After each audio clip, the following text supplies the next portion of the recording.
Welcome to Infinity IQ Plus. Hello students, कैसे हैं आप सब। Welcome back to Infinity IQ plus. हमारे लास्ट लेक्चर में मैंने आपको एसिड बेसिस एंड सॉल्ट के एनसीईआरटी सॉल्यूशन का फर्स्ट पार्ट जिसमें हमने क्वेश्चन नंबर 8 तक सॉल्व कर लिया था। तो आज के इस वीडियो लेक्चर में हम question number 9 to question number 15 ये सॉल्व करने वाले हैं। आई होप कि आपको first lecture acid basis salt का जो एनसीईआरटी सॉल्यूशन का था वो अच्छे ढंग से समझ आ गया होगा। फिर भी आपको कोई डाउट हो किसी टॉपिक में तो आप हमें कमेंट में ज़रूर बताइएगा। तो आज का वीडियो लेक्चर स्टार्ट करते हैं। चलिए देखते हैं क्वेश्चन नंबर 9।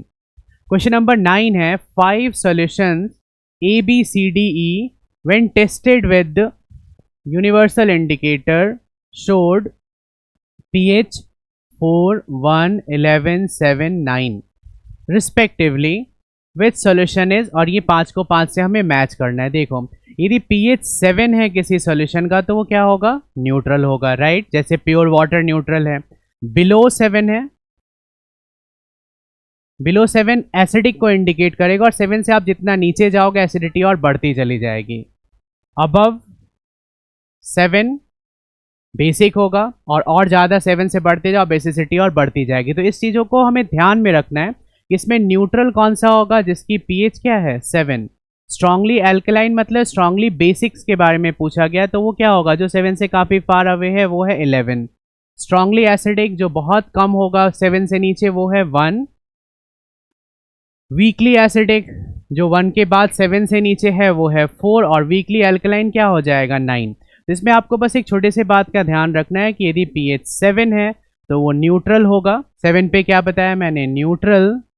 बिलो 7 पे एसिडिक है, मतलब 7 से जितना नीचे आप जाओगे एसिडिटी और बढ़ती जाएगी। और अबव 7 पे क्या होगा, बेसिक। जितना ज़्यादा अबव 7 जाओगे बेसिसिटी और बढ़ती जाएगी। तो न्यूट्रल को मैंने 7 कर दिया, स्ट्रांगली एल्कलाइन 11 हो जाएगा, स्ट्रांगली एसिडिक 1 होगा, वीकली एसिडिक 4 होगा और वीकली एल्कलाइन क्या होगा 9। Arrange the pH in increasing order of hydrogen ion concentration. अब देखो हाइड्रोजन आयन कॉन्सेंट्रेशन कैसे, सबसे ज़्यादा जो स्ट्रांगली एसिडिक है उसमें सबसे ज़्यादा होगा और यहाँ इंक्रीजिंग बोला गया है। तो सबसे कम हाइड्रोजन आयन कॉन्सेंट्रेशन 11, इसके बाद आप जाओगे 9, फिर 7, फिर 4 एंड देन 1। जो सबसे ज़्यादा एसिडिक होगा उसकी pH बहुत ही कम होगी, 7 से बहुत ही पीछे, जो कि 1 है। जैसे सल्फ्यूरिक एसिड, हाइड्रोक्लोरिक एसिड या नाइट्रिक एसिड, ये कॉन्सेंट्रेटेड फॉर्म में एसिड जो है इनकी pH बहुत ही कम होगी। नेक्स्ट क्वेश्चन है equal length of magnesium ribbon are taken in test tube A and B। Hydrochloric acid is added to the test tube A while acetic acid is added to the test tube B। एक में हमने क्या add किया, hydrochloric acid, और एक में acetic acid. In which test tube will the fizzing occur more vigorously and why. देखो होता क्या है जनरली इसमें, टेस्ट ट्यूब A में हमने क्या ऐड किया, HCl ऐड किया हुआ है, राइट। और मैग्नीशियम रिबन की यदि आप रिएक्शन चेक करोगे तो मैग्नीशियम HCl से रिएक्ट करके खुद क्या बनाएगा, MgCl2 H2 गैस रिलीज होगी, राइट। ये मैंने बैलेंसिंग कर दिया। तो फिजिंग जो होगा वो ज़्यादा विगरसली कहाँ देखने को मिलेगा, टेस्ट ट्यूब A में, क्योंकि A में HCl है और मैग्नीशियम HCl से रिलीज होके रिएक्ट करके क्या बनाएगा, MgCl2 NH2। हाइड्रोक्लोरिक एसिड एक स्ट्रॉन्ग एसिड है, एसिटिक एसिड एक वीक एसिड है। तो जो स्ट्रॉन्ग एसिड होते हैं हाइड्रोक्लोरिक एसिड जैसे, वो क्या करेंगे, ज़्यादा greater amount of hydrogen ion consist करेंगे, तो इससे फिजिंग भी बहुत ज़्यादा होगी, विगरसली होगी। जबकि वीक एसिड, मैग्नीशियम की ट्रीटमेंट हमने किया एसिटिक एसिड के साथ जो कि विनेगर के फॉर्म में यूज़ होता है 8 to 10% में। तो मैग्नीशियम अपना यहाँ भी सॉल्ट बनाएगा CH3COO whole twice Mg, H2 यहाँ भी रिलीज होगा क्योंकि एसिटिक एसिड एक वीक एसिड है तो बहुत ज़्यादा H2 इसके पास होता नहीं है, H+ लूज करने की टेंडेंसी बहुत कम होगी, तो ये ज़्यादा विगरस या फिजिंग शो नहीं करेगा। फिजिंग होता किस कारण से है, due to evolution of hydrogen gas. सबसे ज़्यादा क्वांटिटी में हाइड्रोजन गैस फर्स्ट वाले केस में रिलीज होगा, जिसमें फिजिंग आपको ज़्यादा देखने को मिलेगा। जबकि दूसरे वाले केस में लेसर H+ प्रोड्यूस होगा एसिटिक एसिड के कारण, तो आपको कम फिजिंग देखने को मिलेगा। तो ये मेनली जो क्वेश्चन है वो इस कॉन्सेप्ट पे कि स्ट्रॉन्ग एसिड और वीक एसिड के साथ मैग्नीशियम का नेचर थोड़ा अलग हो जाएगा, राइट। ये था हमारा क्वेश्चन नंबर 10। नेक्स्ट क्वेश्चन है हमारा क्वेश्चन नंबर 11। इसमें बताया गया है कि फ्रेश मिल्क जिसकी pH है 6, how do you think the pH will change as it turns into curd. देखो मिल्क से कर्ड बनाएंगे तो आप देखोगे उसका टेस्ट और सार हो जाएगा, वो और खट्टा होगा। स्वाद खट्टा हो रहा है मतलब pH उसका और डाउन जा रहा है, मतलब 6 से भी और कम की तरफ जा रहा है। pH of milk fall below 6 as it turn into curd due to formation of lactic acid. ये लैक्टिक एसिड ज़्यादा फॉर्म होने लग जाएगा इस प्रोसेस में जब कर्डिंग का प्रोसेस होगा, और जो लैक्टिक एसिड प्रेजेंट है मिल्क से कर्ड जाने में वो उसके pH वैल्यू को और ज़्यादा डाउन करेगा। जब मिल्क से आप कर्ड बनाओगे तो मिल्क स्लाइटली एसिडिक है 6 के आसपास, कर्ड और ज़्यादा एसिडिक होगा और उसकी pH वैल्यू और ज़्यादा डिक्रीज हो जाएगी, राइट। अब जैसे देखो वाटर क्या है, न्यूट्रल है। यदि न्यूट्रल वाटर में 1 या 2 ड्रॉप भी आप लेमन का ऐड कर दो तो उसकी pH डाउन हो जाएगी, और उसी प्योर वाटर में आप थोड़े बेसेस ऐड कर दो NaOH तो उसका pH क्या हो जाएगा, अप हो जाएगा। एक मिल्क मैन है दूध बेचने वाला, very small amount of baking soda. आप देखो बेकिंग सोडा होता क्या है, सोडियम बाइकार्बोनेट। बेकिंग सोडा इसने ऐड किया तो why does he shift the pH of fresh milk from 6 to slightly alkaline। Actually होता क्या है कि जब NaHCO3 को आप स्प्लिट करोगे तो ये NaOH प्लस H2CO3 से बना हुआ है, इससे आपका प्रोडक्ट मिलेगा NaHCO3 प्लस H2O। NaOH के बारे में इंफॉर्मेशन आपको पहले से पता है कि ये किस टाइप का बेस है, एक स्ट्रॉन्ग बेस, और H2CO3 क्या है, एक वीक एसिड। इससे जो सॉल्ट बनेगा वो क्या होगा, बेसिक सॉल्ट। बेसिक को ही आप एल्कलाइन भी बोलते हो। तो जैसे ही मिल्कमैन ने क्या ऐड किया, मिल्क में बेकिंग सोडा, उसका pH थोड़ा 6 से अप हो जाएगा एल्कलाइन होने के कारण। अब जो मिल्क था वो 6 पे था, कर्ड बनते समय 6 से डाउन जाएगा, लेकिन आपने उसमें ऐड कर दिया सोडियम बाइकार्बोनेट बेकिंग सोडा, तो उसका pH क्या होगा अब, क्योंकि बेकिंग सोडा एक बेसिक सॉल्ट है, वो pH को 6 से ऊपर लेके जाएगा। Why does this milk take a long time to set as a curd. अब देखो नॉर्मल मिल्क जिसमें कुछ भी ऐड नहीं किया गया, उसकी pH 6 के आसपास है, तो 6 से नीचे की तरफ जाएगा 5 या 4 की तरफ, वो कर्ड बनने के प्रोसेस में थोड़ा कम होता जाएगा pH।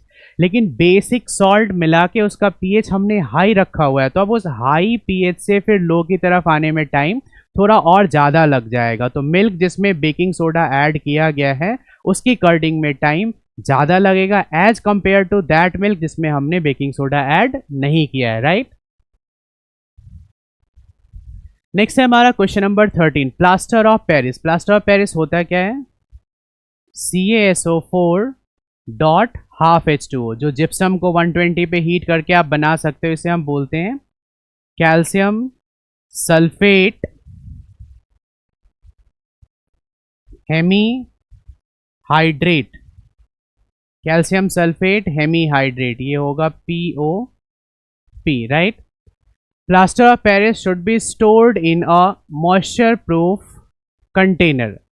इसे हम मॉइस्चर प्रूफ कंटेनर में क्यों स्टोर करके रखते हैं, एक्चुअली होता है क्या, सीमेंट जैसे सब्सटेंस या पीओपी जैसे सब्सटेंस जब वाटर के कांटेक्ट में आते हैं, जैसे सीमेंट को देखा होगा, जैसे ही वो वाटर के कांटेक्ट में आएगा वो काफ़ी हार्ड हो जाएगा, उसकी सेटलिंग टाइम थोड़ी कम होगी, बहुत जल्दी सेटल होने लग जाएगा। तो प्लास्टर ऑफ पेरिस को एनहाइड्रस कंडीशन में स्टोर करना चाहिए, मॉइस्चर प्रूफ कंटेनर में रखना चाहिए, क्योंकि मॉइस्चर, यहाँ मॉइस्चर का मतलब आप H2O समझो, ये क्या करेगा, slow setting plaster of Paris का करेगा by bringing about the hydration. अब इसके कारण क्या होगा, प्लास्टर ऑफ पेरिस का जो मेन यूज़ है प्लास्टर करना, फ्रैक्चर्ड बोन को सेट करना, स्टैचू बनाना, वहाँ के सेटलिंग टाइम को ये डिस्टर्ब करेगा हाइड्रेशन के कारण, और इससे क्या होगा, प्लास्टर ऑफ पेरिस यूजलेस हो जाएगा कुछ टाइम के बाद। जैसे सीमेंट यूजलेस हो जाते हैं, यदि आपने सीमेंट को मॉइस्चर वाली जगह रख लिया या पानी के कांटेक्ट में आया तो वो सेटल हो जाएगा, फिर वो सीमेंट किसी काम का नहीं रहेगा।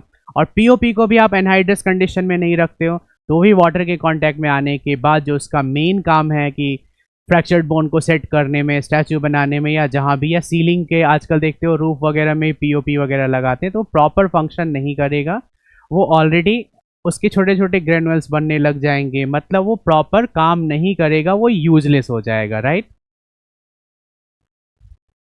हमारा नेक्स्ट क्वेश्चन है, बहुत ही इंपॉर्टेंट क्वेश्चन है ये, ध्यान दीजिएगा आप लोग। न्यूट्रलाइजेशन रिएक्शन, जब आप एक एसिड को बेस से रिएक्ट करोगे, acid plus base equal salt plus water and the process is called neutralisation. जब एक एसिड को हम बेस से रिएक्ट करते हैं तो सॉल्ट एंड वाटर प्रोड्यूस होता है, इस प्रोसेस को नाम क्या दिया गया, न्यूट्रलाइजेशन।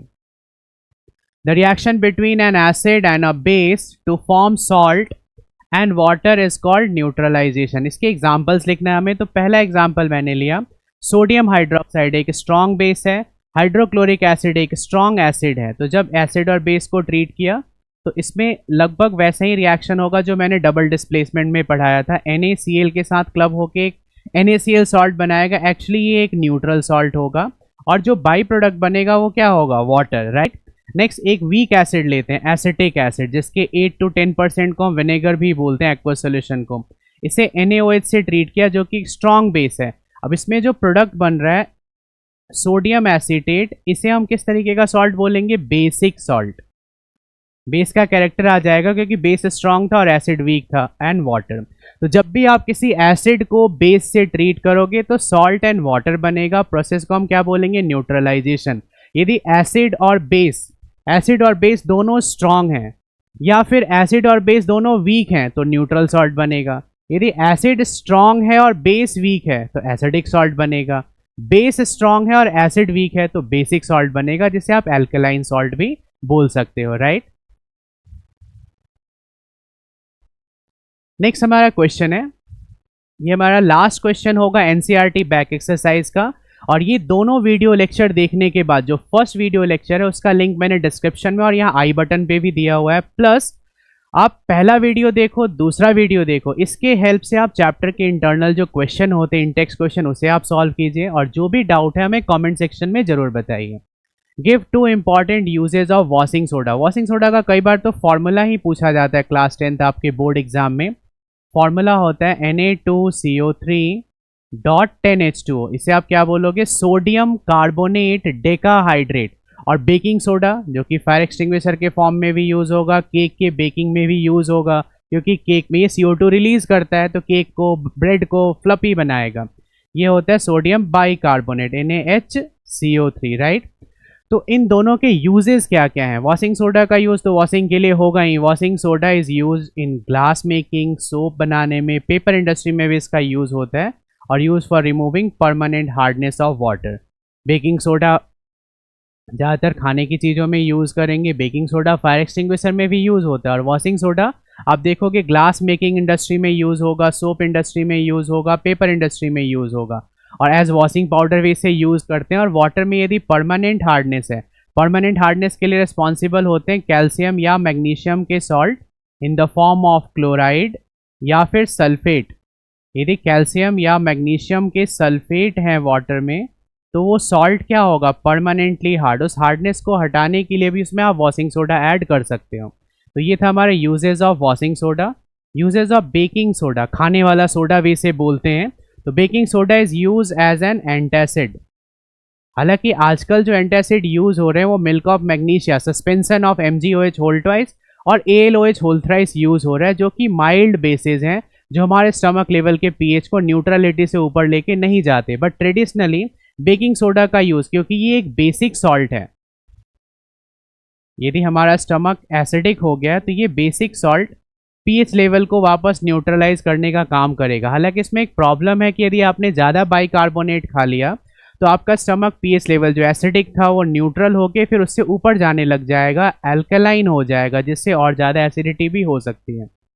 तो ये जनरली यूज़ किया गया एसिडिटी को कंट्रोल करने के लिए स्टमक में जो होता है एज एन एंटासिड, काफ़ी फेमस था, बट अब इसका यूज इतना नहीं होता। Baking soda is use for making baking powder, और बेकिंग पाउडर ही क्या करते हैं, केक को स्पॉन्जी या फ्लफी बनाएंगे या ब्रेड्स को। तो ये इनके कुछ 2 इंपॉर्टेंट यूजेस थे। चैप्टर आपका बहुत ज़्यादा लेंदी नहीं है, बस 2 वीडियो लेक्चर में मैंने NCERT सोल्यूशन आपको दे दिया है। आई होप आपको ये वीडियो लेक्चर काफ़ी अच्छे ढंग से समझ आ गया होगा। तो आप इस वीडियो लेक्चर को बार बार देखिए, एक्सरसाइज सॉल्व कीजिए, इंटरनल कोई भी डाउट आता है आप कमेंट सेक्शन में हमें ज़रूर बताएं, और चैनल को सपोर्ट करने के लिए आप चैनल को सब्सक्राइब जरूर कीजिए, वीडियो को लाइक कीजिए, और साथ साथ उन बच्चों के साथ शेयर कीजिए जिनको इन वीडियो लेक्चर्स की ज़रूरत है। तो मिलते हैं नेक्स्ट वीडियो में नए चैप्टर के एनसीईआरटी सॉल्यूशन के साथ। Thanks for watching and all the best. Follow and subscribe us for more.